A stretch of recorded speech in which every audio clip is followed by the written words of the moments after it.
ನಮಸ್ಕಾರ ಎಲ್ಲರಿಗೂ. ಈ ಒಂದು ವಿಡಿಯೋದಲ್ಲಿ ಕೆನರಾ ಬ್ಯಾಂಕ್ನ ATM ಕಾರ್ಡ್ಗೆ ಪಿನ್ನನ್ನು ಸೆಟ್ ಮಾಡೋದು ಯಾವ ರೀತಿ ಅಂತ ತಿಳಿಸ್ಕೊಡ್ತಾ ಇದ್ದೀನಿ. ಹೊಸ ಒಂದು ATM ಕಾರ್ಡ್ ನಿಮಗೆ ಬಂದಿರುತ್ತೆ, ಸೊ ಅದನ್ನು ಪಿನ್ ಸೆಟ್ ಮಾಡೋದು ತಿಳಿಸ್ಕೊಡ್ತಾ ಇದ್ದೀನಿ. ಮೊದಲಿಗೆ ನಿಮ್ಮ ಒಂದು ATM ಕಾರ್ಡು ಇನ್ಸೆಟ್ ಮಾಡಿ ಮಿಷಿನಲ್ಲಿ ಇನ್ಸೆಟ್ ಮಾಡಿದಾಗ ಈ ರೀತಿಯಾಗಿ ಬರುತ್ತೆ. ಡೊಮೆಸ್ಟಿಕ್ ಇಂಟರ್ನ್ಯಾಷನಲ್ ಅಂತ ಬರುತ್ತೆ. ಡೊಮೆಸ್ಟಿಕ್ ಅಂತ ಸೆಲೆಕ್ಟ್ ಮಾಡಿ ನಂತರ ಪ್ಲೀಸ್ ವೆಯ್ಟ್ ಅಂತ ಬರುತ್ತೆ. ಸ್ವಲ್ಪ ವೆಯ್ಟ್ ಮಾಡಿ ಬಂದ ನಂತರ ಈ ರೀತಿಯ ಲ್ಯಾಂಗ್ವೇಜು ಮತ್ತು ಕೆಳಗಡೆ ಗ್ರೀನ್ ಪಿನ್ ಅಂತ ಬರುತ್ತೆ. ಗ್ರೀನ್ ಪಿನ್ನು ಫಾರ್ಗೆಟ್ ಪಿನ್ ಅಂತ ಬರುತ್ತೆ, ಅದನ್ನು ಸೆಲೆಕ್ಟ್ ಮಾಡ್ಕೊಳ್ಳಿ. ಗ್ರೀನ್ ಪಿನ್ ಅಂತ ಹೋದ ನಂತರ ಲ್ಯಾಂಗ್ವೇಜ್ ಬರುತ್ತೆ, ಲ್ಯಾಂಗ್ವೇಜ್ ಇಂಗ್ಲೀಷ್ ಅಂತ ಸೆಲೆಕ್ಟ್ ಮಾಡಿದ ನಂತರ ಇಲ್ಲಿ ಗ್ರೀನ್ ಪಿನ್ ಫಾರ್ಗೆಟ್ ಪಿನ್ ಅಂತ ಬರ್ತಾ ಇದೆ. ಇಲ್ಲಿ ಜನರೇಟ್ OTP ಮೇಲೆ ಕ್ಲಿಕ್ ಮಾಡಿ. ಜನರೇಟ್ OTP ಕ್ಲಿಕ್ ಮಾಡಿದ ನಂತರ ನಿಮಗೆ ನಿಮ್ಮ ಒಂದು ಬ್ಯಾಂಕ್ ಅಕೌಂಟ್ನ ಕೊನೆಯ 4 ಅಕ್ಷರ ಒಂದು ಡಿಜಿಟನ್ನು ಎಂಟರ್ ಮಾಡಿ ಅಂತ ಕೇಳುತ್ತೆ. ನಿಮ್ಮ ಒಂದು 4 ನಂಬರನ್ನು ಎಂಟರ್ ಮಾಡಬೇಕು, ಅಕೌಂಟ್ ನಂಬರು ಮಾಡಿ. ಇಲ್ಲಿ ಕರೆಕ್ಟ್ ಅಂತ ಕ್ಲಿಕ್ ಮಾಡಿದ ನಂತರ ಪ್ಲೀಸ್ ವೆಯ್ಟ್ ಅಂತ ಬರುತ್ತೆ, ಸ್ವಲ್ಪ ವೆಯ್ಟ್ ಮಾಡಿ. ಆದ ನಂತರ ನಿಮಗೆ ಬ್ಯಾಂಕ್ ಅಕೌಂಟಿಗೆ ಲಿಂಕ್ ಇರುವ ಮೊಬೈಲ್ ನಂಬರಿಗೆ ಒಂದು OTP ಬರುತ್ತೆ, ರಿಜಿಸ್ಟರ್ ಮೊಬೈಲ್ ನಂಬರ್ಗೆ. ಆ ಒಂದು OTPನ ಇಲ್ಲಿ ಎಂಟರ್ ಮಾಡಬೇಕು. ಮಾಡಿದ ನಂತರ ಅದು ಎಂಟರ್ ಮಾಡಿದ ಕರೆಕ್ಟ್ ಅಂತ ಕ್ಲಿಕ್ ಮಾಡ್ಕೊಳ್ಳಿ. ಕೆಲವು ಸಲ OTP ಲೇಟಾಗಿ ಬರುತ್ತೆ, ವೆಯ್ಟ್ ಮಾಡಬೇಕು. ಸರ್ವರ್ ಬ್ಯುಸಿ ಇರೋ ಕಾರಣ ಸ್ವಲ್ಪ ಲೇಟಾಗಿ ಬರುತ್ತೆ. ನನಗೂ ಕೂಡ ಒಂದು 5 ನಿಮಿಷ ಲೇಟಾಗಿ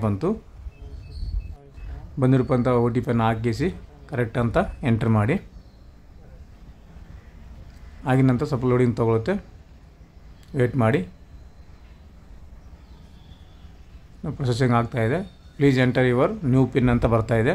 ನಿಮಗೆ ಯಾವುದು ಬೇಕೋ ಆ ಒಂದು ನಂಬರನ್ನು ಎಂಟರ್ ಮಾಡ್ಕೊಳ್ಳಿ. 4 ಡಿಜಿಟು ನಿಮಗೆ ನೆನಪಿರಬೇಕು ಮತ್ತು ಸ್ವಲ್ಪ ಡಿಫಿಕಲ್ಟ್ ಆಗಿರಬೇಕು, ತುಂಬ ಈಸಿಯಾಗಿ ಇಟ್ಕೋಬಾರ್ದು. ಮತ್ತು ಎಂಟರ್ ಕೇಳುತ್ತೆ. ಮಾಡಿದ ನಂತರ ಸ್ವಲ್ಪ ವೇಟ್ ಮಾಡಬೇಕು.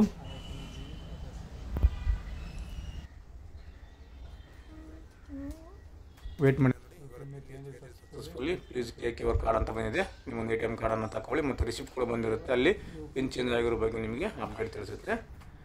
ಇವಾಗ ನಮ್ಮ ಪಿನ್ ಚೇಂಜ್ ಆಗಿದೆಯಲ್ಲ ಅಂತ ಒಂದು ಸ್ವಲ್ಪ ಟೆಸ್ಟ್ ಮಾಡಬೇಕಲ್ಲ, ಸೊ ಅದನ್ನು ಕಾರ್ಡನ್ನು ತಗೊಂಡು ಮತ್ತು ರೀಇನ್ಸೆಟನ್ನು ಮಾಡಿ ಬ್ಯಾಲೆನ್ಸನ್ನು ನಾನು ಚೆಕ್ ಮಾಡ್ತಾಯಿದ್ದೀನಿ. ಯಾಕೆಂದರೆ ಪಿನ್ ಚೇಂಜ್ ಆಗಿರೋ ಬಗ್ಗೆ ಕನ್ಫರ್ಮೇಷನ್ ಬೇಕಲ್ಲ, ಹಾಗಾಗಿ ಚೇಂಜ್ ಆಗಿರುತ್ತೆ ಆಲ್ಮೋಸ್ಟು. ಆದರೂ ಕೂಡ ಒಂದು ಸಲ ನಾನು ಎಂಟರ್ ಮಾಡಿ ಬ್ಯಾಲೆನ್ಸನ್ನು ಚೆಕ್ ಮಾಡ್ಕೊತೀನಿ.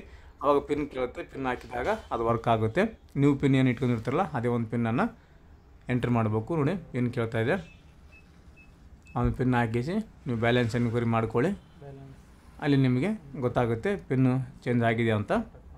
ಈ ರೀತಿಯಾಗಿ ನಿಮ್ಮ ಒಂದು ಕೆನರಾ ಬ್ಯಾಂಕ್ನ ATM ಕಾರ್ಡನ್ನು ಪಿನ್ನನ್ನು ಜನ್ರೇಟ್ ಮಾಡ್ಕೊಳ್ಳೋದು ಯಾವ ರೀತಿ ಅಂತ ತಿಳಿಸ್ಕೊಟ್ಟಿದ್ದೀನಿ.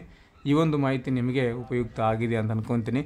ಇದರಲ್ಲಿ ಏನಾದರೂ ಡೌಟ್ಸ್ಗಳಿದ್ದರೆ, ನಿಮಗೇನಾದರೂ ಮಾಹಿತಿ ಬೇಕು ಅಂದರೆ ಕಮೆಂಟ್ ಮಾಡಿ, ಕಮೆಂಟಲ್ಲಿ ನಿಮಗೆ ಉತ್ತರವನ್ನು ಕೊಡ್ತೀನಿ. Thank you, thanks for the watching.